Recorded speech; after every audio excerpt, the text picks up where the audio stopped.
Good morning, everybody. Good morning. Let me know about my audio levels here. I'm going to turn myself down a little bit. Okay.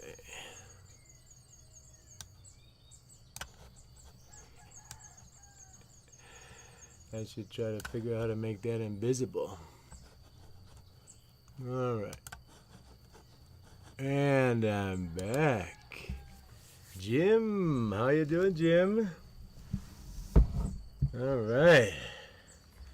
Figured out, I got all new technology, and now I can't look at myself because I'm recording my whole screen. Here, let me try this.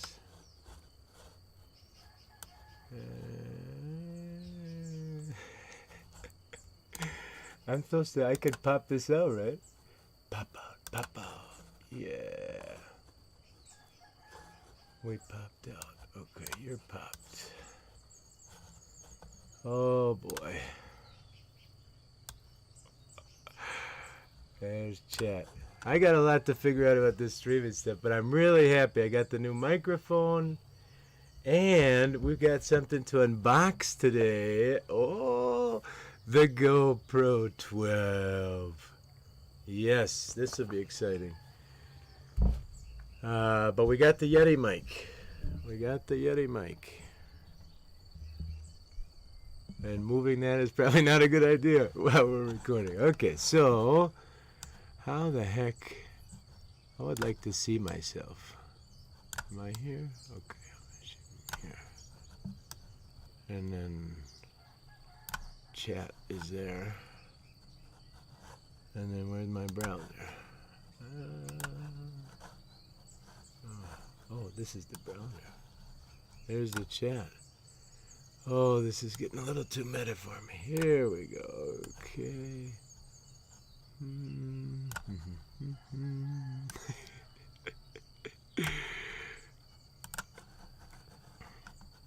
Now I want to see what that looks like. Where's my...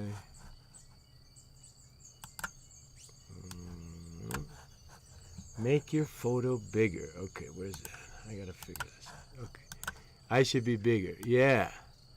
I can be bigger and I can cover up something. Cover up just the thing I want to see, which is this thing. Perfect. Okay. Just record the browser. Okay, now that I'm recording my screen, Snook is here. Snook is my mom. And my mom is going to help me right now figure out how to... See, I got a display capture, which I don't want. I want a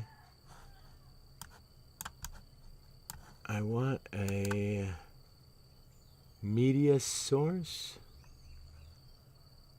I want a browser.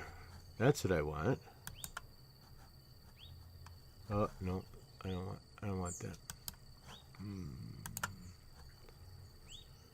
Window capture. I think that could be what I want. Looks like I've tried it a few times before. And then opera.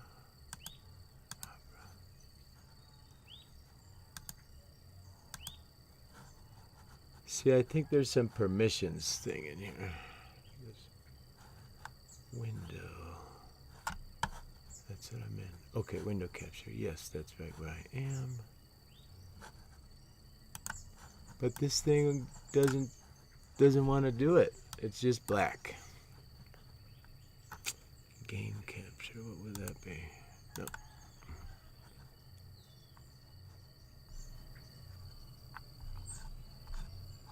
Oh shoot! I'm adjusting levels. Audio input capture 2, that's got to be the Yeti mic.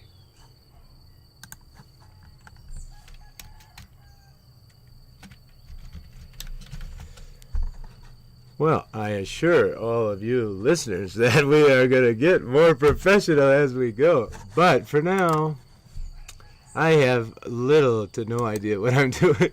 But I brought up I brought up my computer laptop that I was using. The video card, I think it's shot. And I was quite excited because we had just gotten started. So I'll give you a little tour around the setup here. And we got it. A whole computer box. And we got the coffee. And now I'm getting dizzy. Okay, so don't do that anymore.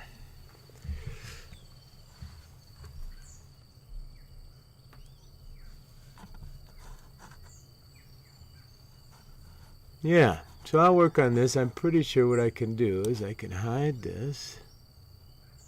I can hide that there. Oh.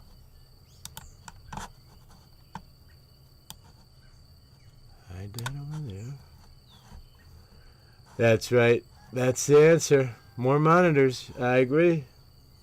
Soon enough. How does that look?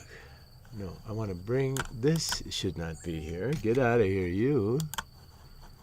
And you should be brought to the front. Oh, no. You should be brought to the front. Yep. Yep. Okay, I should put the chat over here. Where's the chat? Chat, go here. Perfect.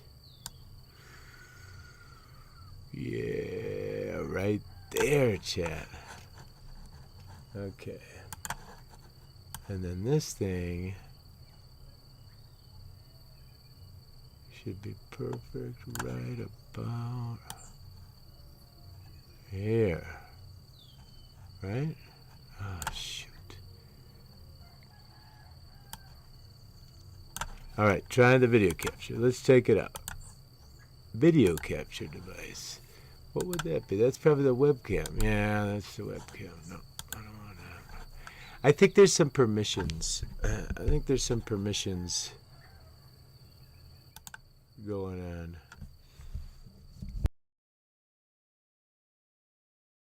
Ha. Okay. Oh. Yeah. Yeah, because I don't want to be showing how inept I am at managing all this. Okay, that's good. And then the chat can just go up here. And then it's practically perfect. It's everything.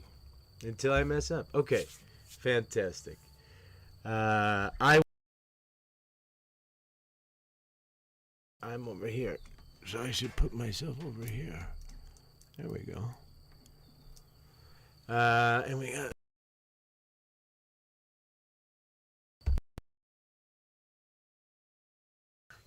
So I have a monitor. It's a giant television. And I feel like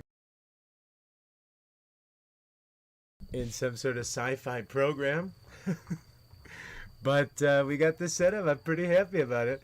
I am outside, so I'll have to move it in and out every time right now. But I'm excited. And yes, Mother, I was going to trim it up for you, but I spent so much time getting all this technology moved around and found that I have not yet trimmed it up.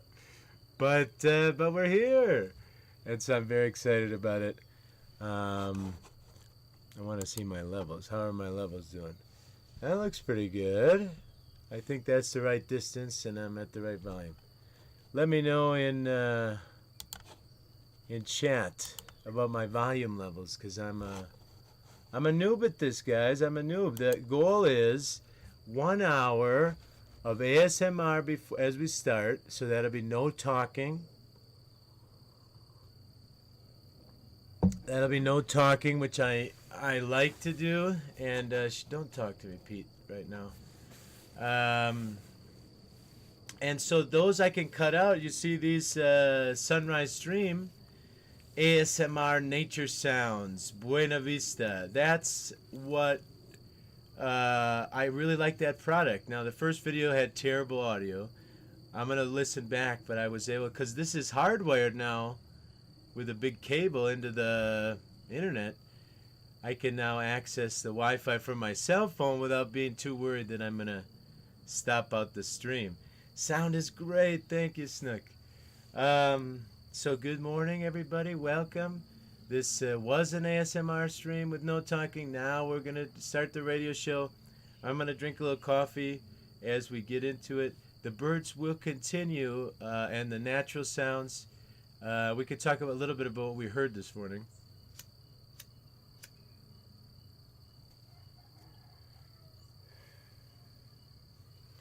I don't have the exact number right now, but my wife is an avid bird watcher, and our project here in Buena Vista is related a lot to the birds that we see and discover that visit us and that live here.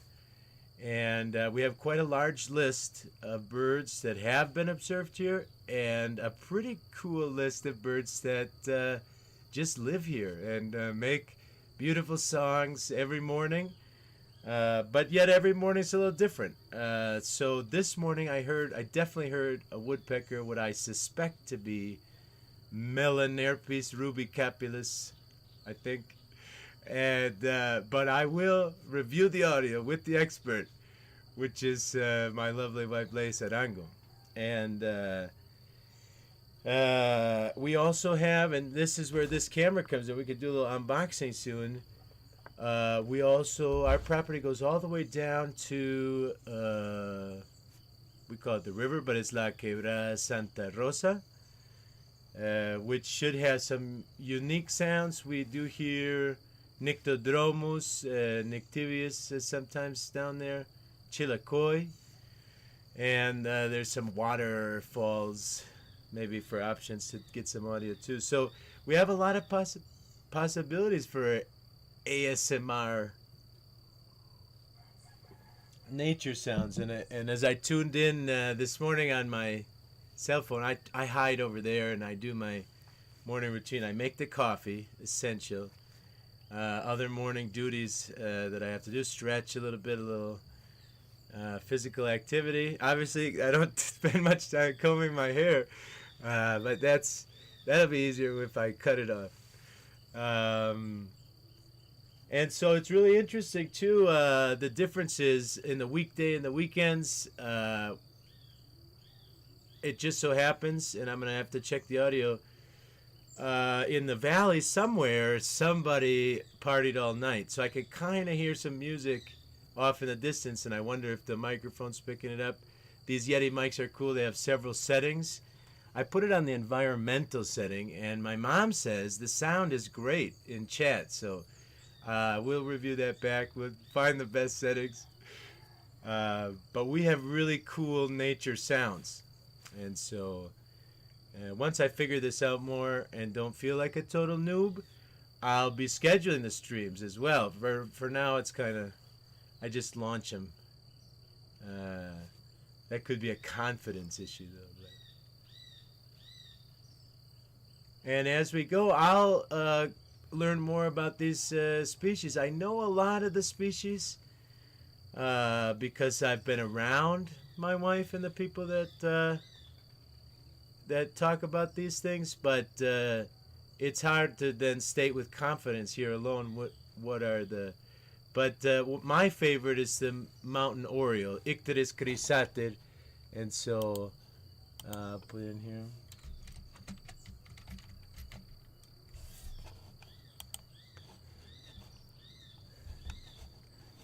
And the Icterus chrysater might be my favorite because it's one of the first ones that I learned, and it has a very distinct song, and we've definitely heard it this morning. But this yellow guy is not Icterus chrysater.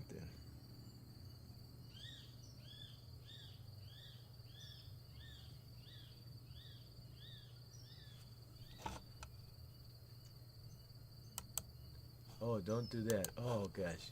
Yeah, I have trouble with seeing past me. I can't see the past version of myself yet, at least. That might be a superpower one can do, but if I see the past version of myself, it messes up the present version of myself. Okay. I wonder who that is. I'll have to ask the expert.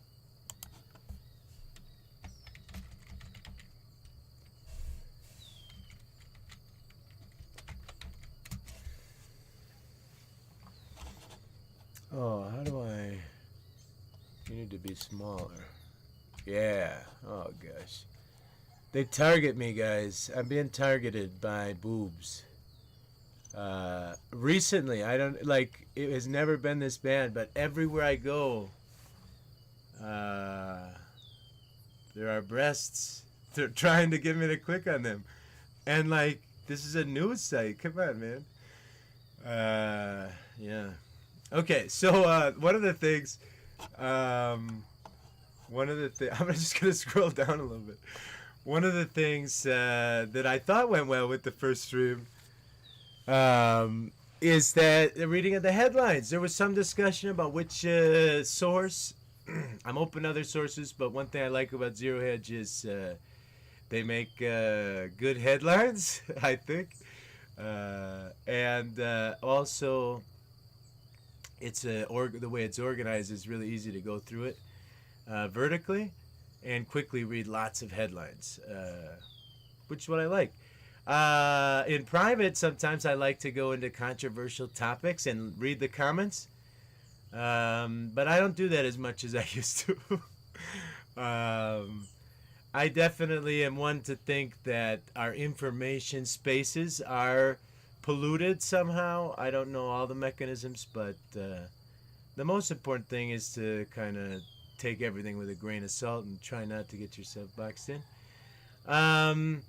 I don't plan to do a lot of commentary on U.S. politics because I'm out of the loop. I only get my information from headlines now. So it's not fair, and I know that I know how that works. Because when I go to the United States and I say, "Hey, Mom, it sounds like everything's terrible. How's it going?" And she said, "Yeah, it's pretty regular, normal." I got neighbors, and I say hi to them, and I go to the store, and I buy the things, and then I go home. And that's what I've always done. And so I don't know exactly what the point of all the negative intention is, but I'm generally an optimist, so that'll be my perspective as we read through the news. Commodity bull market is just getting started. This commodity bull market, for those of you not in the know with economic terms, it's almost, it's a specific type of inflation. That just means inflation. Prices of commodities, which are things that go into every good that there is, the base ingredients, you could kind of think about. If those prices go up, well then everything goes up. Those are the prices.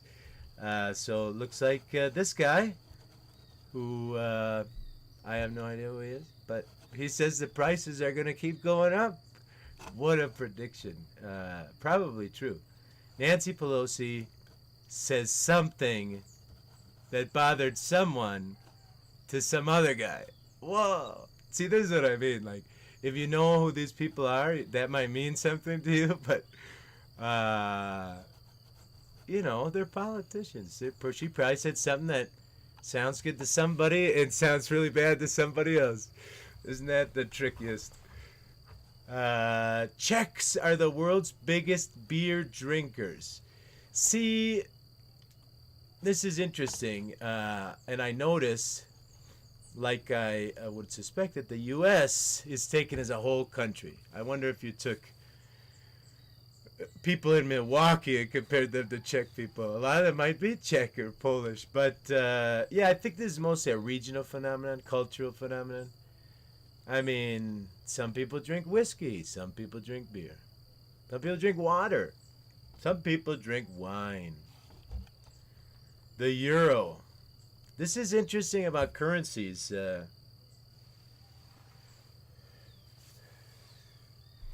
going to go to the site and see Euro Dollar University. Is that a real thing?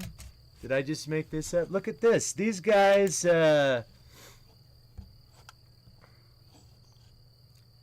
These guys, I think I can recommend them. I don't think I've seen 10% of their content, but I can recommend. I think it's this guy. I think he's got another guy that works with him. But they make videos and they go through how money works, and I think it's really interesting because it's not at all intuitive how the dollar and the euro are connected, which they are. And could be that the dollar's winning, at least right now, in this inning. Globalists are trying to escalate the Ukraine war into World War III before the U.S. election. That's like, that hits like several points. Like, can you read that without switching into the parasympathetic nervous system? Yeah, so I think there's probably people who are happy about war. And this is an interesting topic, but not for this morning. I need some of this coffee. I think on the Ukraine-Russia situation, I think actually I'm impressed as a non-military expert how well they've managed to keep that to be a regional conflict. And obviously, nobody should do war anymore. Elon Musk warns censorship of X is a certainty. I'm starting to get a little tired of the positioning of X as something different than one of the big social media companies. I don't know. Like, I think the guy, he was like, I was like, yeah, freedom platform. But is it really? It's just a social media platform with some marketing. Better marketing than most. Musk is no dummy, that's for sure.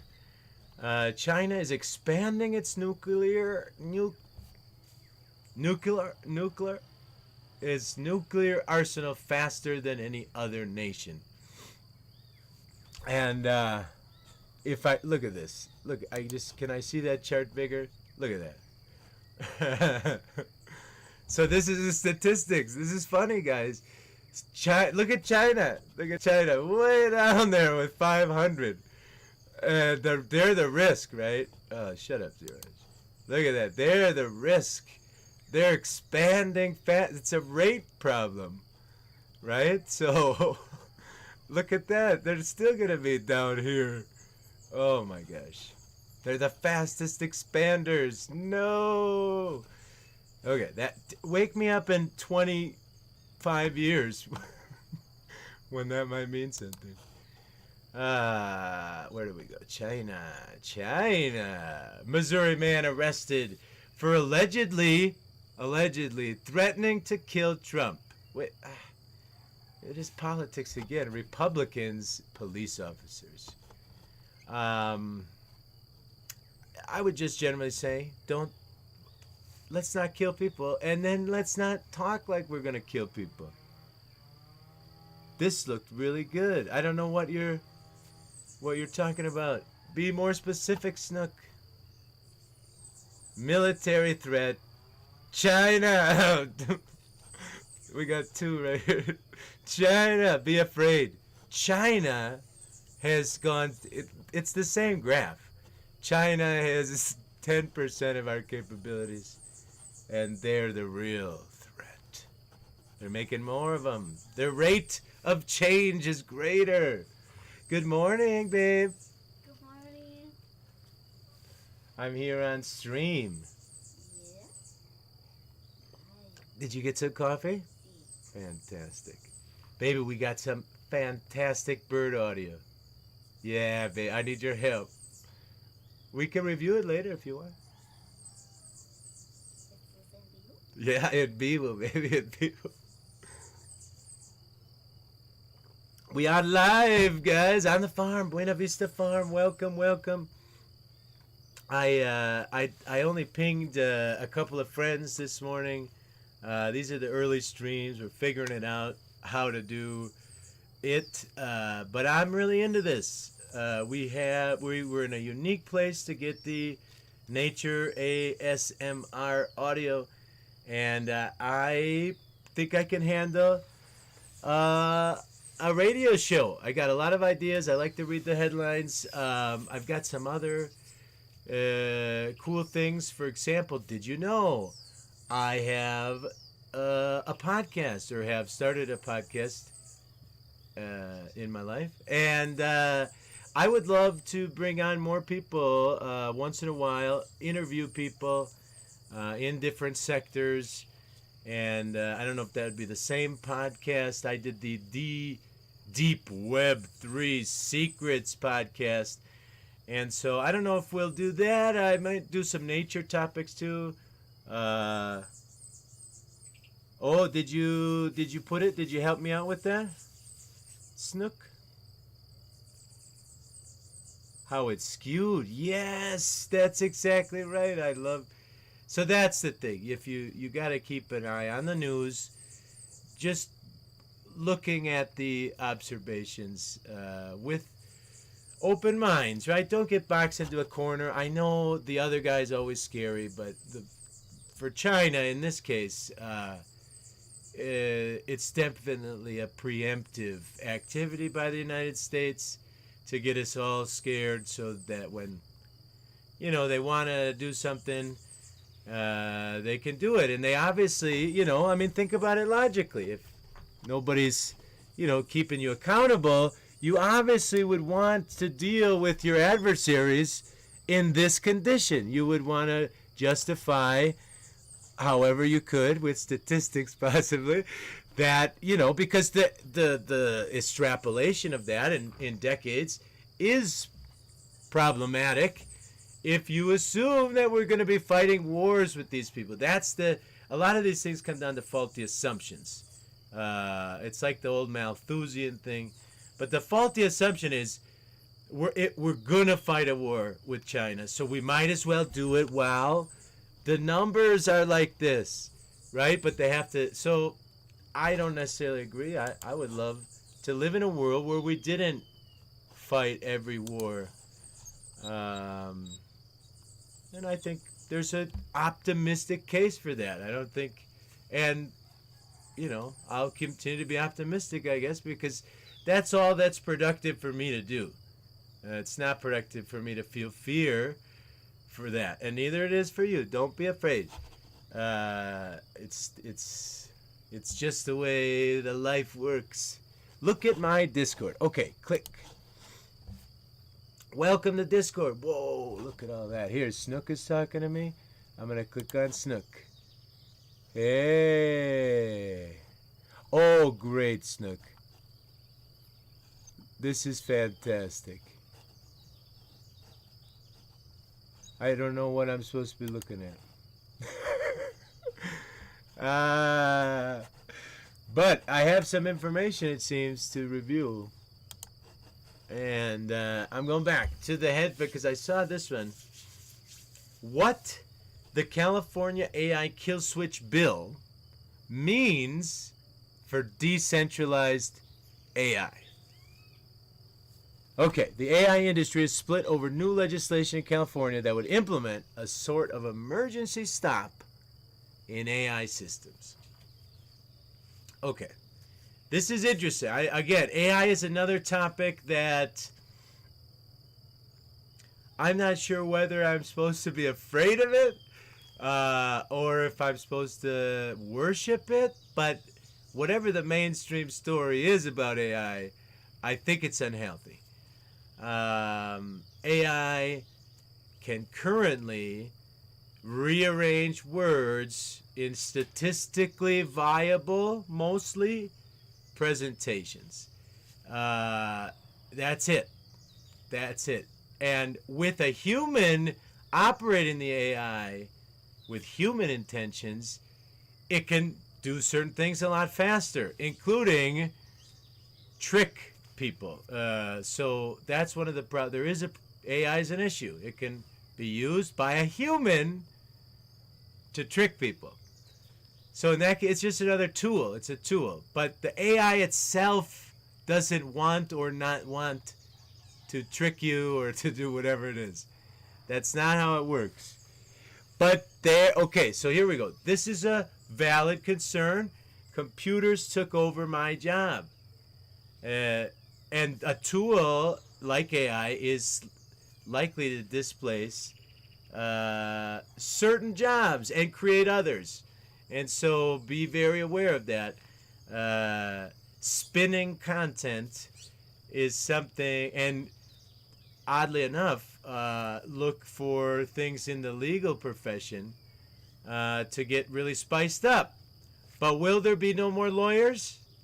It's, at least as the technology stands, no. And it seems to be that the language models are getting, they're plateauing. They might even be getting worse. The newer versions might be worse than the previous versions. They're still figuring it out. But the language model can do certain things, and it can help a competent professional lawyer or legal person investigate faster. But there's cases of AI inventing statistically likely court cases. It just pulls it out of the air because that's what it does. It doesn't have a concept. All it is statistical relationships between words. After this word, it's most likely that this word comes, right? And so if you're a prompt engineer, if you learn how to manipulate these language models, they call it prompt engineering, it's learning how to do certain techniques, the simplest and most important of which is say who the computer should be, and say, right, so like identify yourself, identify the computer, and then tell the computer exactly what you want, right? So I'm a client with a brand of soda. You, the computer, are a graphic designer. Please design me a logo that's focused on, the things that my company cares about, which you should have already defined. Anyways, that's prompt engineering. And under those cases where you, like going into advanced search on the Google search bar, where you identify more framework that the computer can hang its statistically likely word connections onto, the better, the result you'll get for it. Computers took over my job in 1989. I don't know why that's making me laugh right now, Snook. I mean, that's making me smile. So it's kind of like Billy Joel said, we didn't start this fire, right? So I skipped this one to get to the AI kill switch. Okay, so what's a kill switch? You'd probably have to read the thing, but what I find most interesting to watch for in the AI legislation front is this, the AI industry, right? And decentralized AI, whether it's true or not, in marketing terms, Facebook, I think, has been pushing for decentralizing things, open source. I'm a big proponent of open source. Obviously, that would make me an ally of Facebook. But, I mean, you have to look at it. We need to push decentralization. Well, how does that relate to AI? Legislation is trying to make it so that only certain groups can afford or have are already ingrained into the market to be able to gatekeep different smaller people making or using AI in certain ways. It is incredibly expensive. The $20 a month, from what I understand, the $20 a month you might pay to this company, ChatGPT, does not cover all the servers that are being used to give you your creative writing prompts. So it's going to be very interesting. They're trying to make AI profitable by gatekeeping through legislation, right? Because it's kind of a circle jerk, the legislation and industry. And they might have some success. We'll see. Decentralization is very powerful. And some of the most advanced decentralized, communities have been at the edge, like torrenting, right? Torrenting, you could share completely legal files, but because, you could share music with it, IP, they tried to go after the technology, but it's decentralized, and so the technology is just kind of like, hey, I'm here, use me if you want. And so we'll see what happens. I could download an open source Llama 3 language model and run the AI here. What are you gonna do about it? I don't know. It's interesting. The text or images generated by open source AI, is it in any way, is it legally distinct from text or images generated from OpenAI's Chat GPT or Da Vinci, whatever it is? How are they legally distinct? They're images and text. So it's going to be interesting. Let's talk about human rights groups calls on the New York Times to retract propaganda hit piece against Shen Yun. Well, the hit piece, I don't know what to say about that. We'll see. Sounds like, when you do a hit piece and then you call to retract the hit piece and then you publish a post about the call to retract the hit piece, kind of sounds like they're trying to generate, because nowhere does this say what it is, what the group is. Who's Shen Yun? I have no idea. I don't want to know, but I bet you that's what they want me. Like, oh, I better click and figure out, because this seems important. This does not seem important to me. Car thefts have become a world epidemic. West African markets, especially Nigeria, offer the highest prices. That's arbitrage, baby. Yeah, I don't know what to say about that. Cars have interesting parts in it. I support cars before the electronic age. I have a car from 1979, Nissan Patro. I'm very happy with the car.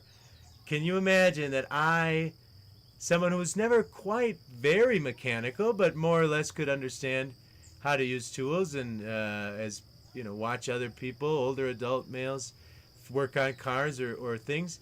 I, watching an old man mechanic, was able to understand how everything in my 1979 Nissan Patrol works. I'm talking about the steering, the radiator, the cooling, the engine. It's all there. I can understand combustion to a 1979 level. How did we get to the point where your car needs a systems engineer to plug in a computer to tell you what's wrong with it? I don't think that's an upgrade. And so, but in doing that, we filled the car with all sorts of electronic equipment and electronic rare earth minerals and metals and gold and silver and copper. And so this is really interesting. Again, I think it's one of those things. My car does not have nearly as much to steal as some of these newer cars. So that might be bad design on the modern car front. Would the party of real freedom stand up? None of this false freedom, guys. We would like a real freedom party. Which party would that be? I bet you, again, look at this. This is clever. I should learn this lesson. Probably some people think it's their party and some other people think it's the different party. That could be interesting. Tulsi Gabbard. Oh, Tulsi endorsed Trump. I did not know that. Tulsi Gabbard reveals the real reason behind endorsing Trump. This is personal for me. Biden did something to her. Not only did he not start any new wars, but yes, because of the new wars. Yeah, I'm still not excited about talking about U.S. politics. I don't think there's two very good options, but Trump does have that going for him. No new wars. Still, missile and drone strikes. But I don't know. I'm not an expert. I think it's difficult. And new wars is better than no new wars is better than new wars. So that's probably what Tulsi thinks is important, because she's into that armed forces stuff. Defend the nation from ourselves, I guess, is what we're getting to. California bill banning voter ID passes legislator. Banning voter ID. Awaits Newsom's signature. I think this is silly. I don't understand this voter ID thing. I think everybody carries ID. And that's everywhere. I carry my ID here in Colombia. And one time I was caught without my ID. And luckily they were able to look it up with the number. And you know what they said to me? You need to carry your ID with you. I said, okay, I'll make sure to do that next time. Okay. 50 Shades of Central Bank Tyranny. I don't know all these 50 Shade references. Like, Snook, do you think it's important that I know what 50 Shades is? Do I have to watch that movie? Central Bank Tyranny. I'm not afraid of central banks. This is another thing. Decentralization. Okay. Ban Bitcoin. What does that mean? Well, how does that affect me? Like, how do you ban it? I mean, there are ways you could make my on and off ramps a lot more complicated, but technology is okay. I never saw the movies either. I just don't understand why it's referenced. Like, maybe it's a hook headline, but like, what does it mean? Does it mean that there's 50 versions of this? I don't think so. Exiting the dollar now. Yeah, guys, I think we need to continue to use decentralization, support it in the ways we can, be optimistic about it. I happen to think that certain rules are unenforceable. If it's an unenforceable rule, it's not a very good rule. I don't tend to follow rules that I don't think are very good rules, whether it's morally or whatever. Does that mean sometimes I have to stay in my home or on my farm because no one wants to deal with me? It's happened in the past, right? I felt pressured to not go out. And, you know, that could happen again. But decentralized technology is, I don't want to say it's a God-given right, but it is kind of a God-given right in the sense that you can't, there's no way to stop it. There's no way to stop someone who would like to use peer-to-peer encryption. There's no way to stop someone who would like to, you know, mine a Bitcoin. There's no way to stop someone who would like to build large language models in their GitHub account. Now, you could stop GitHub, but then they'll go to another, you know, or they'll host it themselves, you know, or torrent the files to each other. I mean, there's no way to stop encryption. There's no way to stop mathematics. You can't outlaw addition and subtraction. You can try. And so what you could do is to make us scared and propose a different option and maybe even threaten with violence.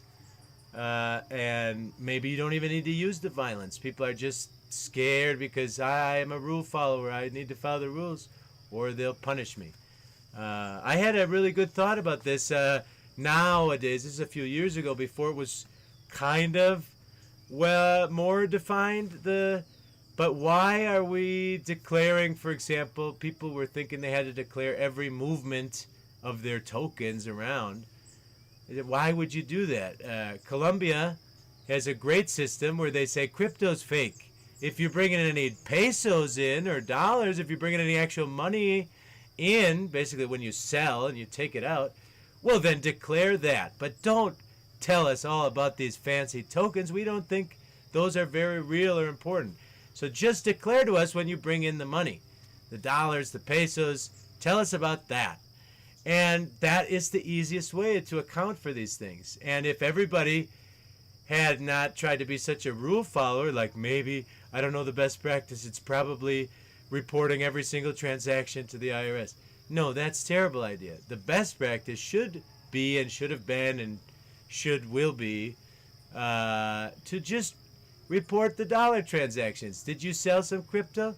Okay, that money, what is that? Is it a, you know, is it a long-term capital gain? Is it a short-term capital gain? Is it a payment? What is it? Okay, that says this tax rate, pay up. There you go. We're done. Okay. Decentralization also is in our minds. So we have to remember that. The pending implosion of Chicago public unions, no city is more deserving. Somebody in Chicago hurt this author. Yeah, I've heard things like Illinois is complicated to run, and there's a lot of social corruption, groups and councilmen and stuff. I'm sure Chicago people could care about that.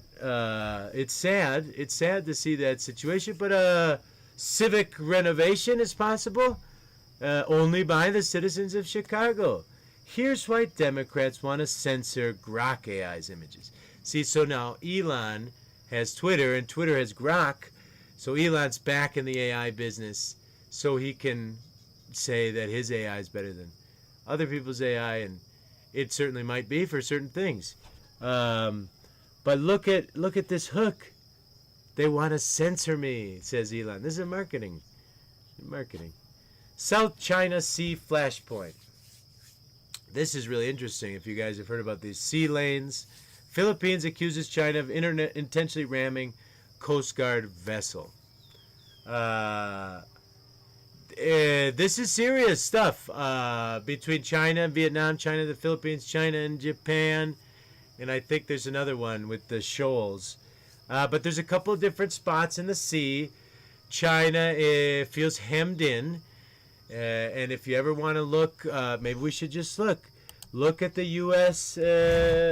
U.S. exclusive sea map. Okay. So we could take a look at the U.S.'s exclusive sea map. EEZ, right? There's different types of sea maps, but basically we claim all of these areas. Look at this Alaska one. Look at this. All of this is ours. It's like, it's bigger than Alaska, the Alaska exclusive economic zone. And we got some on California, but look at this, Hawaii. Do you notice one thing here? The Hawaii exclusive economic zone is larger than California's exclusive economic zone, which would only go to like right here. California is hundreds of times bigger than Hawaii. But Hawaii's exclusive economic zone for deep bed mining and minerals and gas is bigger. These islands are huge in exclusive economic zone territory, right? So take a look at how we mark our islands, right? We take a string and we draw big old circles around it as far as international law will permit us. All of this is ours, exclusive economic zones. Yeah, now let's take a look at what China's facing. China did not come out of the 1800s into the 1900s as a strong superpower that could draw their own economic zones. They were a weak power that was suffered, and in fact, like with Hong Kong, got a lot of their coastal areas taken away from them, and they're just getting it back. They have national pride, like, hey, this is we're China, and like we would like some exclusive economic zones. Okay, so let's take a look at China. China Sea exclusive map. Debate, I guess we should put. Okay, yeah, here's a good one. Oh, here's a better one. I think this one's better.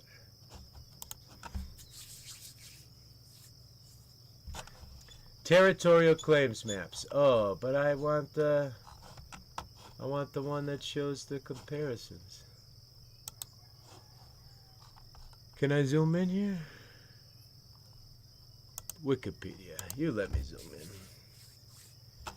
Okay. So first of all, unlike the United States, China has a lot of little neighbors, and they have kind of like Florida. Imagine if the Florida Keys were another country, and we had to try to draw a line. We only got 6 inches of exclusive economic zone because there's other people right outside of our borders, right? And so China, with their national pride and obviously their billion people, feel like they should be the regional hegemon, right? I mean, they should probably have some control of these exclusive economic zones. And so other countries, Vietnam here, and so depending on how you draw it, Vietnam, right, if it was an equidistant line, so this blue line, I think, is the equidistant without the Paracel Islands. But so China says those Paracel Islands, those are ours, right? I mean, it's like right off of the coast, right? And so if those were the thing that China thinks that equidistant from their land to Vietnam's land would be this red circle. The red one is what China's trying to enforce, which I think one of these corners conflicts with 4 other people. So you could see Brunei and Malaysia also have, and Brunei and the Philippines also have disagreements, right? They would also like the most exclusive economic zones for themselves, and they'll settle these maybe or maybe not throughout time, through diplomacy, through soft power. Maybe somebody will negotiate and say, you know, I'll give you that and you give me this, and or with violence. That's also an option. But generally, a lot of these things get solved slowly over time through things like soft power. And that's what, in my opinion, China is trying to do. It's trying to drive it just like the U.S. does. We drive our ship through this strait to claim that that's free land, not exclusive to China, right between China and Taiwan. We drive our ships right in here. I love you, Mom. Thank you so much. And so China allows us to drive our ships right through here. They're not claiming we can't do that. We've continued to do it. They're just saying that, like, you know, if anybody's going to be deep bed mining, maybe it should be us, because this is our region. We're the regional hegemons here. And so it's an interesting case. I may have talked too much about it already.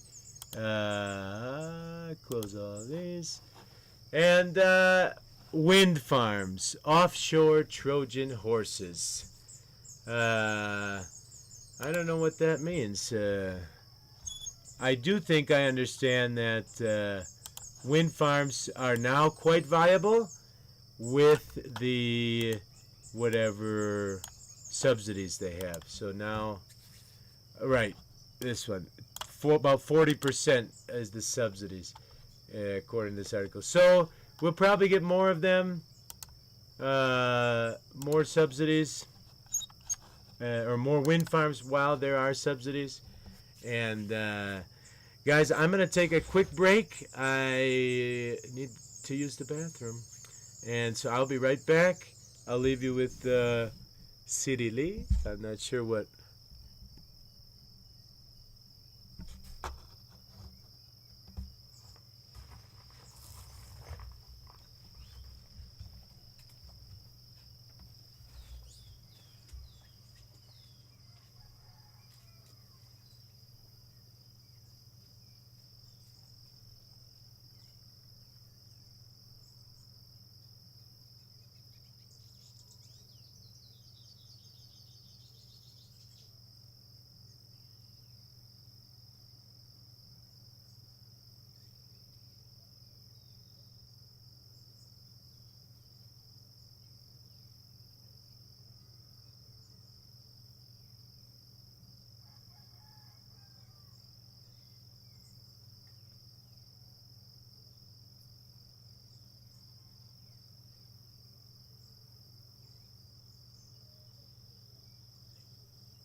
And we're back, folks, to the Buena Vista Sunrise Stream Radio Show.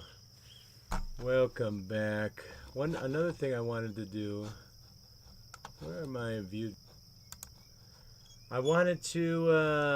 I'll have to update my Steam, but I wanted to play some Stardew Valley. I have some ideas with the Stardew Valley in real life, and so I may conceptualize some of those ideas with a playthrough of Stardew Valley. Today, I don't think I'll get around to today. I got about another hour of the radio show, and then going to pick up my mother-in-law and brother-in-law. They're coming up to the farm today, and so we're quite excited about that. But next we have this unboxing.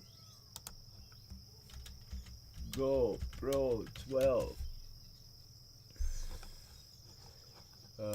guide. The Complete Beginner's Guide.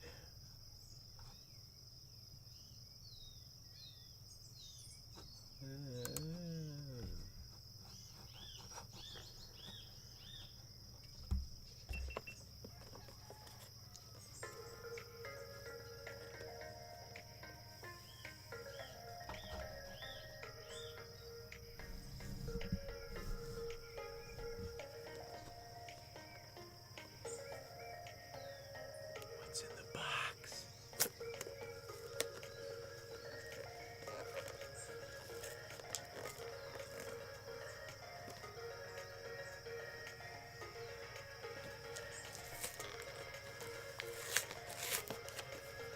Open the side door.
Well, I think I'm gonna try to figure this thing out off stream because it's not.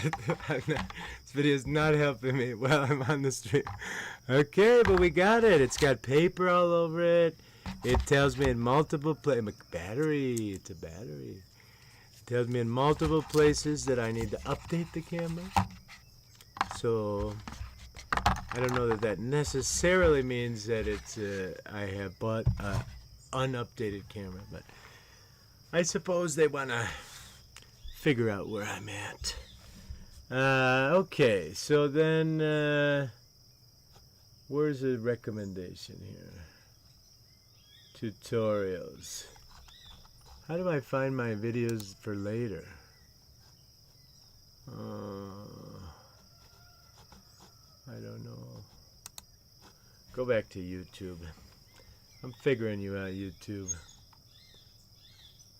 Yeah, so we'll put up the stream. I did stop the recording at that time when the no talking time ended, and I started it again. I'm pretty sure. Oh yeah. Oh yeah.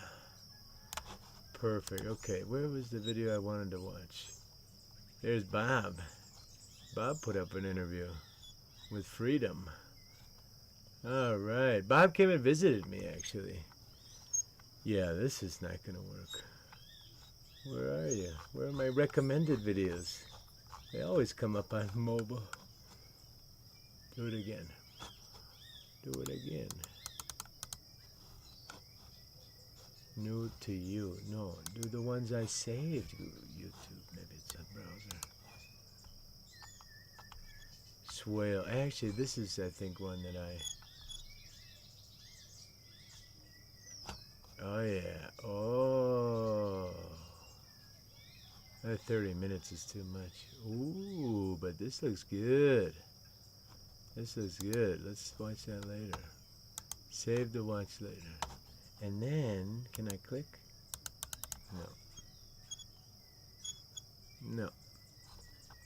Okay. Well, yeah, so these are the types of Stardew Valley things that I've been watching. I've been taking, but let me just, this guy, I was quite interested to find this guy, and I think, for any of you that actually think that there's no Einsteins, there's no geniuses, or senses anymore, I think this guy, this kid, I don't know, is,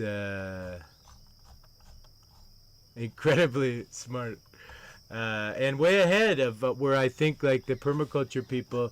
Did you see that 30-minute farm tour where they're slowly walking around?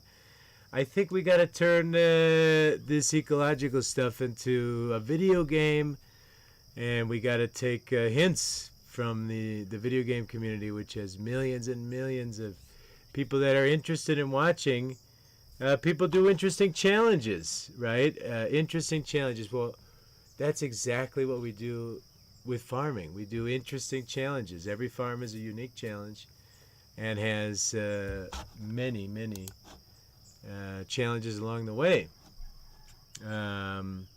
My gosh, last night I watched a video from this guy, and now it's all over my feed. Oh my gosh, yeah. So I was wondering, look at this guy's got tons. And I thought all he does is read Dungeons and Dragons stuff. Very interesting stuff. So yeah, I'm definitely learning about it. I want to do the reaction videos. I need to get like Adobe Premiere.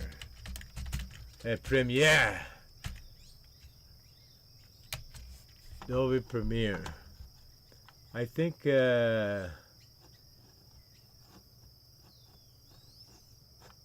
look at this. This is an SEO genius move. How did Filmora come up for Adobe Premiere? Yeah, I think yeah,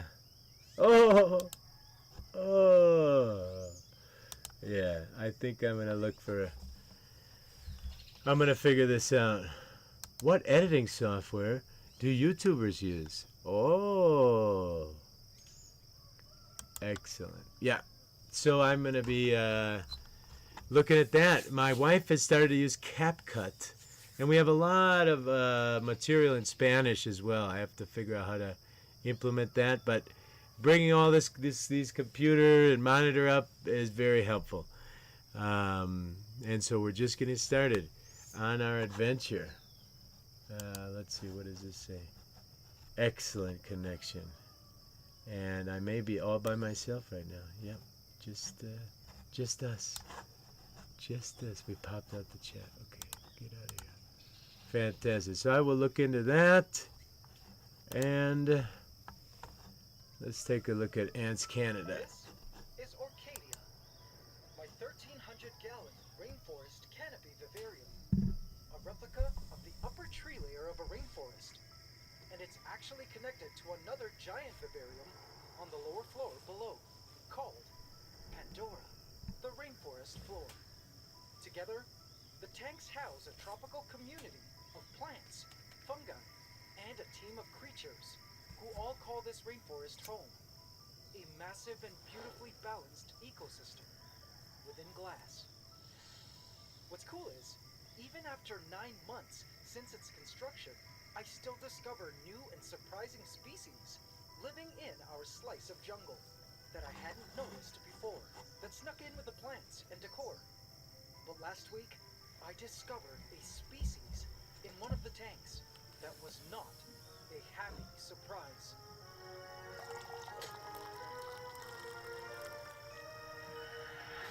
Oh no! Fire ants! No! I knew I needed some help. Now I was certain that seeing this creature meant it was the start of the end of our rainforest world.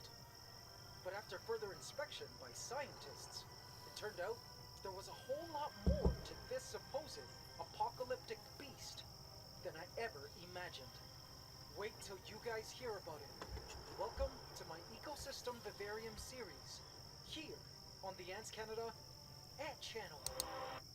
So I really like this guy, and I love specifically the discussion about ants. We have a lot of ants around here, and some of them are considered pests by some people, like the leaf cutters. And I found some pretty simple solutions that have worked well for us, and it's one of the things, in fact, that I can make friends on the internet with pretty quick. Mentioning my homebrew recipes for leafcutter ants. And so I find it interesting, and the fact that there's more to fire ants than meets the eye is interesting because they are super invasive.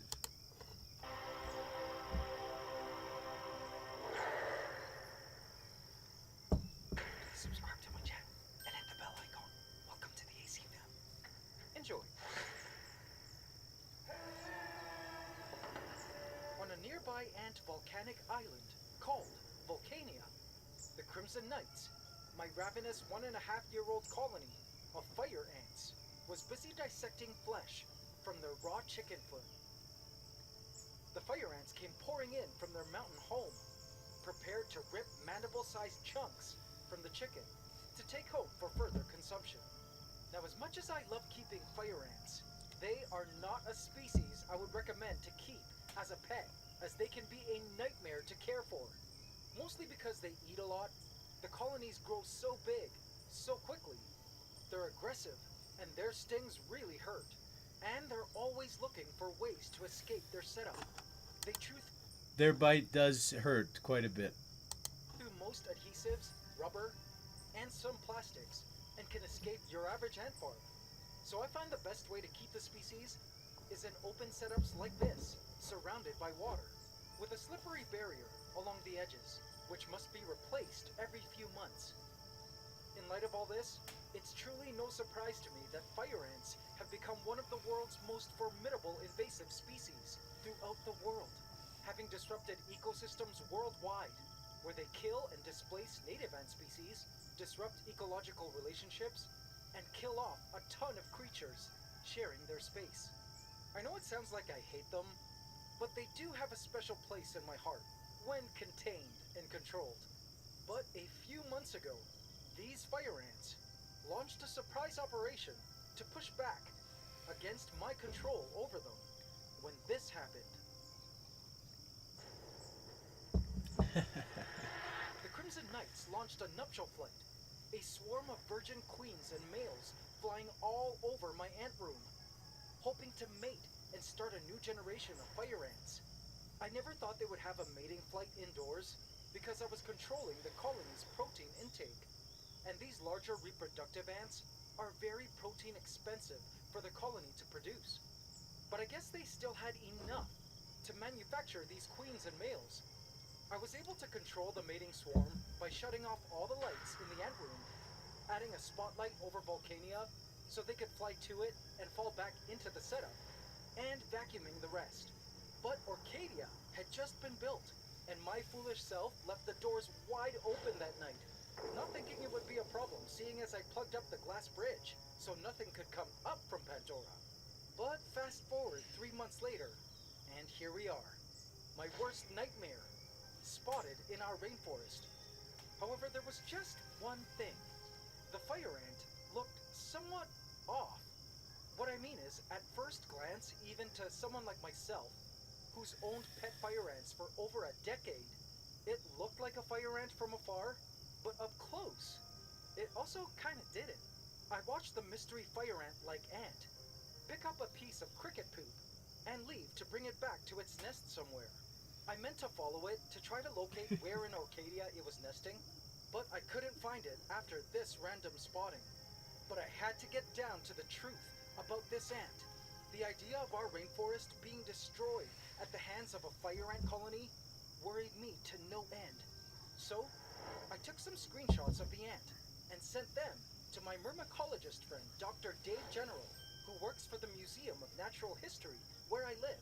For sure, he would know if this ant was a fire ant, a close relative, or if it wasn't, what species it was. Good morning, Dr. General. I spotted some small red ants, approximately 4 millimeters in body length, in my ficus. Any idea what species it is? I sent the message and couldn't wait to hear back from him. But little did I know, the answer to my query was not at all what I expected. Meanwhile, looking down to the rainforest floor in Pandora, I noticed Snip, our resident baby sunskink, was basking on the Hallelujah tree stump. Snip had grown almost twice the size since I first spotted him, and it looks like his tail has grown back. Suddenly a movement of orange caught his attention. Whoa, what was that? The weaver ant came along,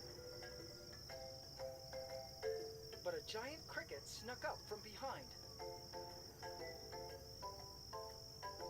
Ouch! A little nibble from the cricket. These crickets will try to eat anything. The cricket returned to try again with a bite. And another. But Snip was not going to give in and give up his precious basking spot to a cricket. One day, Snip would be big enough to eat the cricket's descendants. But Snip's main concern right now were these new giant weaver ants that had moved in. He knew not to mess with them. Even Godzilla, our resident baby caiman, knew to stay clear as he basked on his mossy hill, keeping a close eye on the new neighbors frequenting the foliage above. They were not so much a physical threat to our croc, but they were competition. The weaver ants were doing a great job at catching prey insects in the forest. Such skilled hunters they were, and for good reason. They needed the food. This new weaver ant colony, a species of arboreal ant that create basket nests made of leaves from trees and shrubs, had constructed several leaf nests in Pandora's vines, and they have since created another nest to accommodate their growing numbers. I was happy to see these ants doing so well, because these weaver ants were my only hope for a line of defense against any fire ants appearing in the tank. They're actually ferocious enough to eat them in the wild. They totally dominated the Pandoran vines now.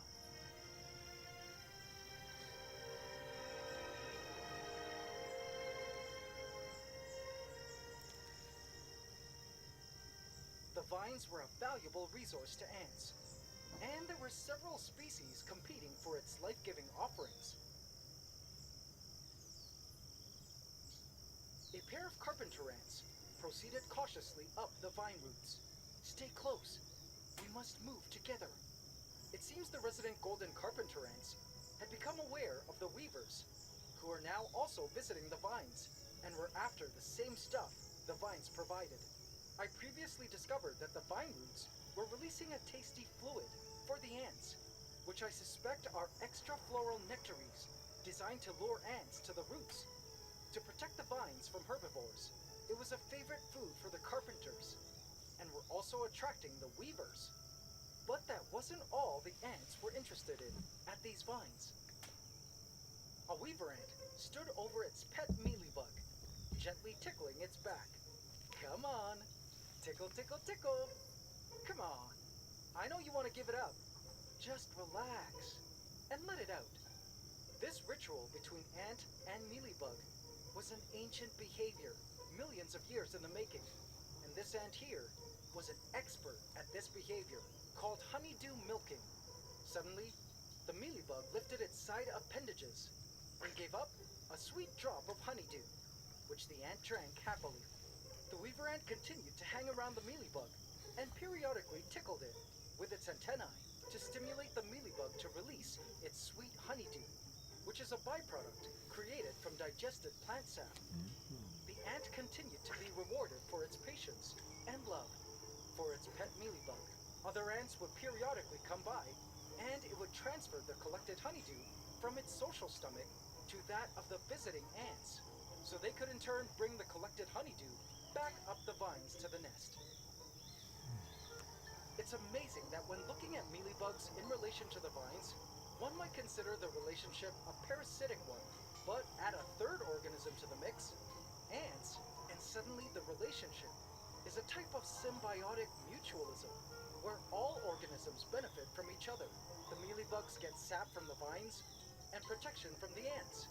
The vines get protection from the ants by luring them in with mealybugs and extra floral nectaries, and the ants benefit from the food provided by the mealybugs and the vines.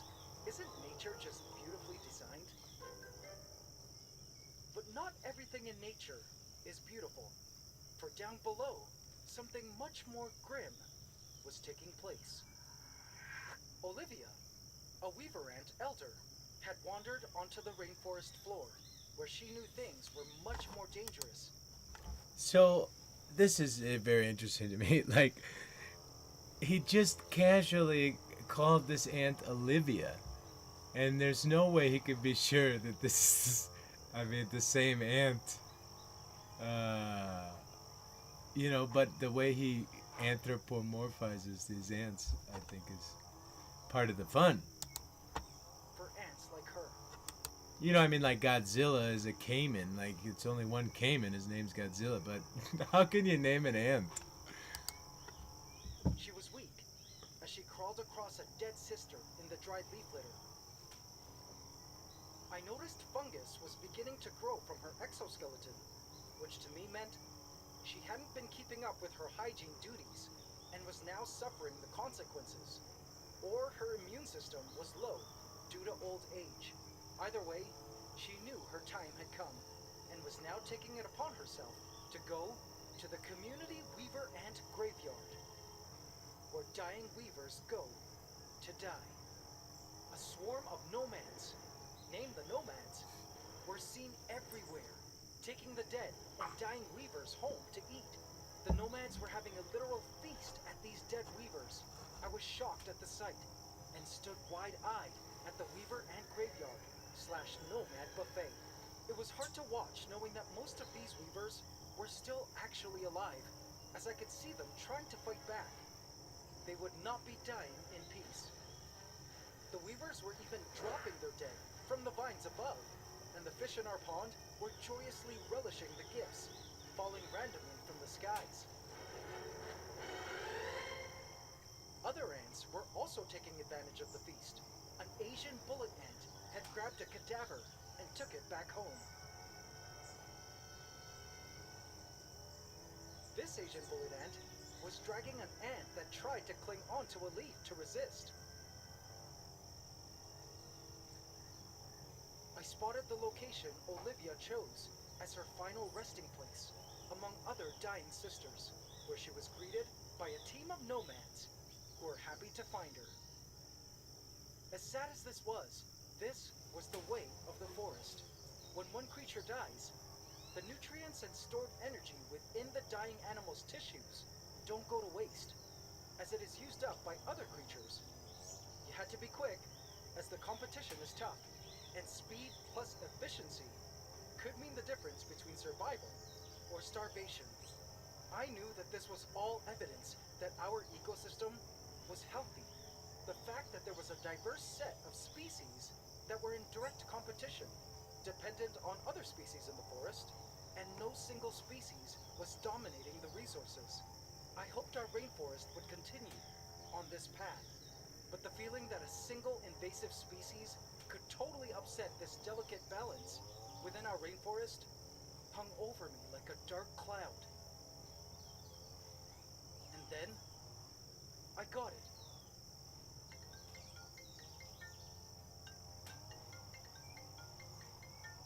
It was a text from Dr. General.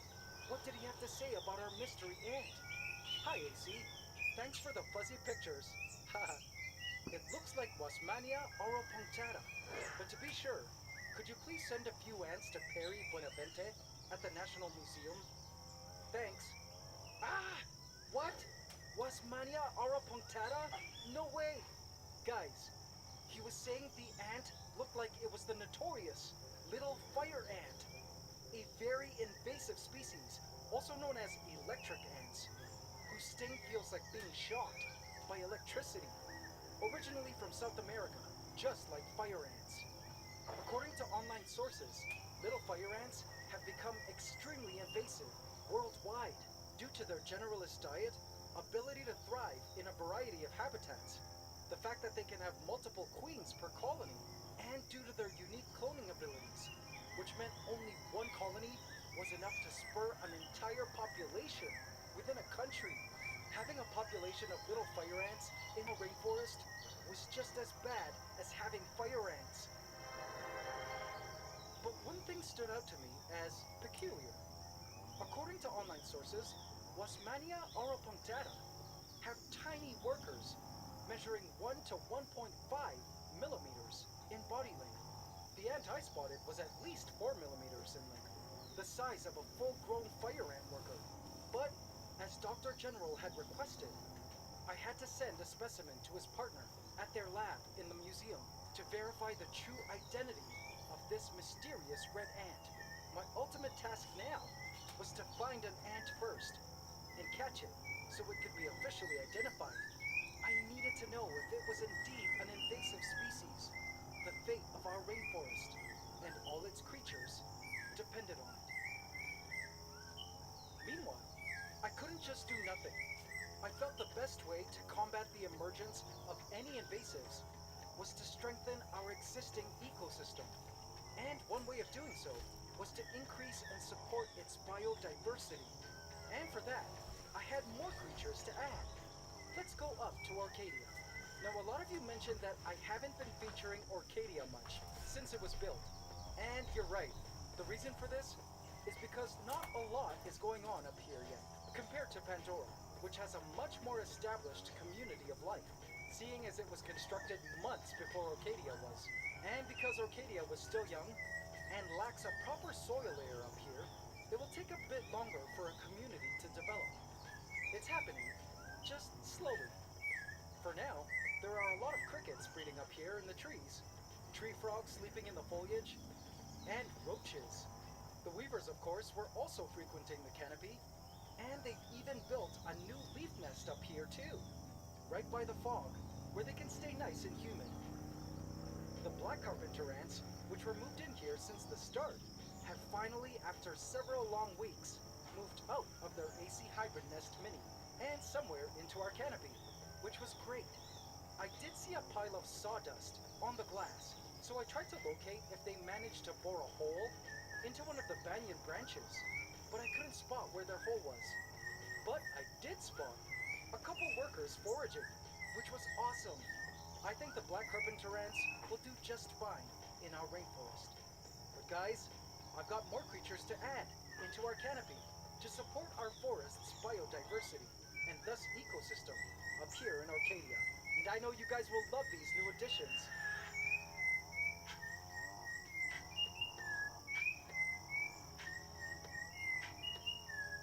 First, meet these giant click beetles. It seems to be their breeding season where I live, and so I captured a few of them to place into our canopy. They are absolutely massive click beetles with these cool feathered antennae. Create a world. It's gonna rock your world.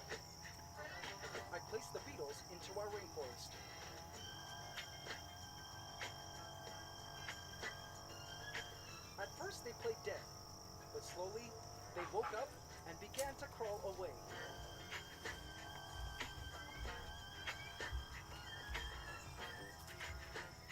Next, this gorgeous orthopteran. It's yet another species of bush cricket. It had a beautiful coloration and neat pattern on its back. This would be the third species of bush cricket in Orcadia now, and this particular species is known for its beautiful song. I couldn't wait to hear him singing one of these nights. Feel the rhythm, let your feet up heard. Smiles all around, watch the joy unfold. He looked so gorgeous on our banyan tree. Of love, our stories told. Next, you may recognize this cricket. Well, they're native to where I live, and I caught this female in my yard. It's the wild type of Acheta crickets, the species commonly available in the pet trade for reptiles. This is what their wild form looks like. I released it into Orcadia and hoped it was pregnant so it could hopefully start a population of Acheta into our rainforest. It was then that I spotted a giant. Arachnophobes, look away.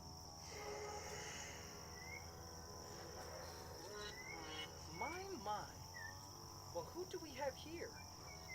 It was a huge huntsman spider, but this one was special. It wasn't Lady Deathstrike, who we knew was living in our rainforest. This was a male. So handsome. Ha! And you look just like your father, too. Congratulations for making it to adulthood, sir. Strangely, it looked like he was covered in some webbing. I wonder if it had gotten tangled in some web. Actually, there were plenty of spiders up here in Orcadia. I spotted a cool jumping spider nearby, checking out the weaver ants all around. The presence of active predators like this was a promising sign of a healthy ecosystem. Oh man, the mystery ant!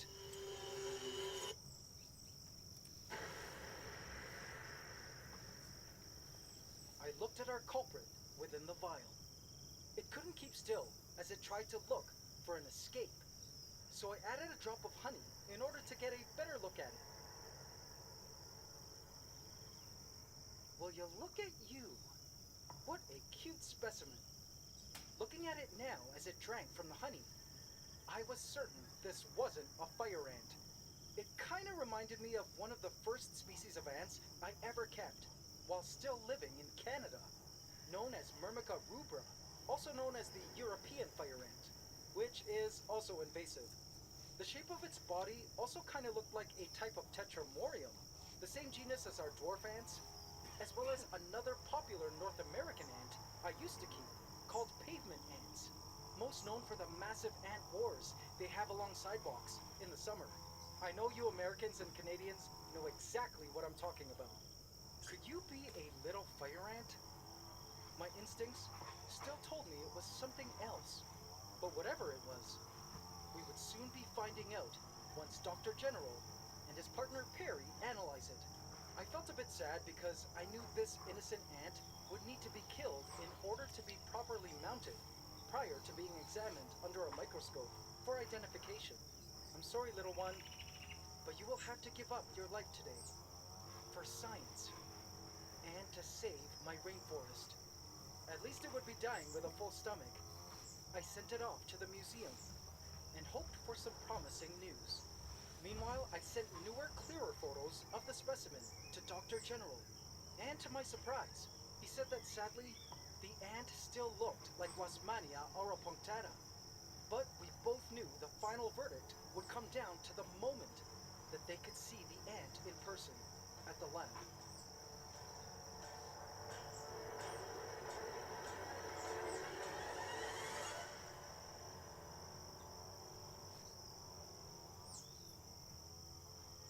In the night, the rainforest was still.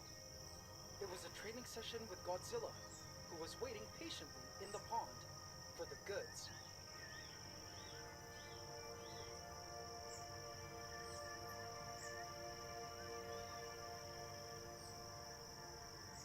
I threw in a roach, and he lunged, happily swallowing swallowing my gift.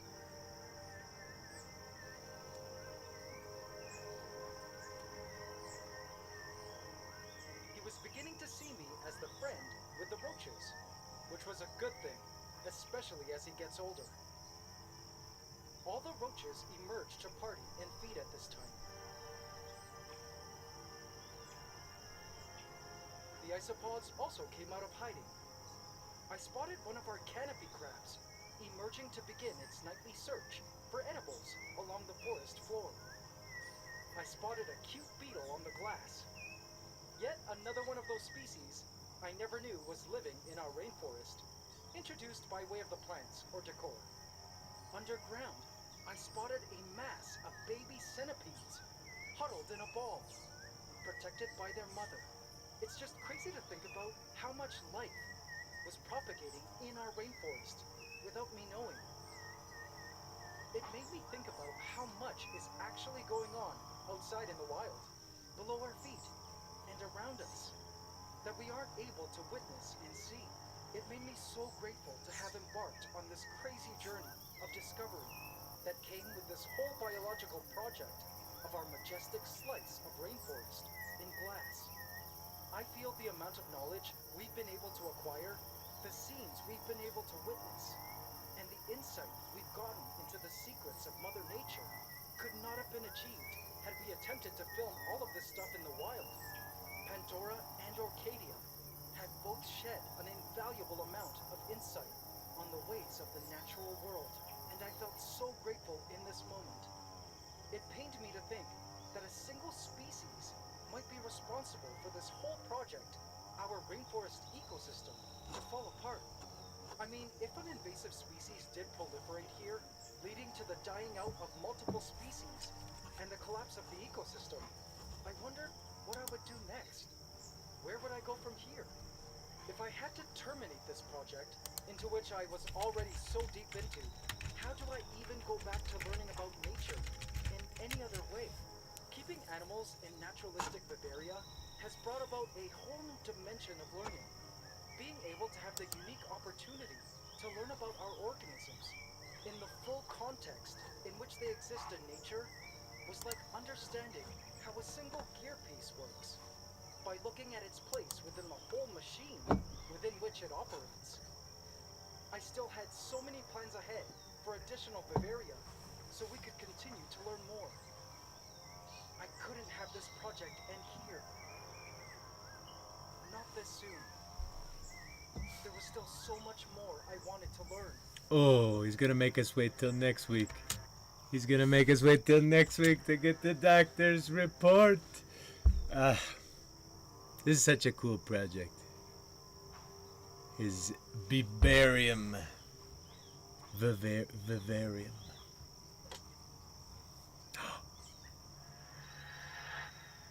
The next day, I got a text. It was Perry, and what he said shocked me. The specimen you sent is Tetramorium insolens. He went on to say that upon seeing it in the vial, prior to even mounting it for microscope analysis, he already had suspicions it wasn't a little fire ant, as suspected, seeing as it was too big. Examining it up close, Perry and Dr. General were able to narrow it down to Tetramorium, and later to the species, Tetramorium insolens. Yay! So it wasn't a fire ant, nor a little fire ant after all. What a relief that was, seeing as now I didn't have to worry about exterminating it. Or a from European Bavaria. fire ant. So our mystery ant was related to our native dwarf ants, and to pavement ants of North America. I was happy to keep it in our rainforest, and learn more about them. I texted Perry and Dr. General, thanking them for the great news. Well, we got and the how answer relieved to I the was mystery. that they weren't an invasive species. I couldn't wait to watch the colony grow more and more in Orcadia and learn more about this cool species. Fantastic. Well, there's so many species of ants, and it's something that definitely interests me. In doing, I'm not particularly interested in a vivarium, under glass, but we have this living natural ecosystem. So I like to observe different things. With this new GoPro, we're thinking that we'll be able to do more nature photography and sound. That nature ASMR. I think Saturday went pretty good. Today's Saturday, right? No, today's Sunday. And so we'll try a few more this week. We'll start early. We'll get the radio show going. And we'll watch some YouTube videos and keep talking about what I'm working on, because that's the idea. I'm gonna got the goal list up, get this camera working, look for a solution for Adobe Premiere, and keep going, guys. Thank you so much. Shout out to Thunderbolter, good friend of mine back from my college days. And so I'm going to wrap this up. It's Sunday. I got to go pick some family members up. They're coming to visit us. But we will see you guys very soon. And thanks for joining us today. And Buena Vista.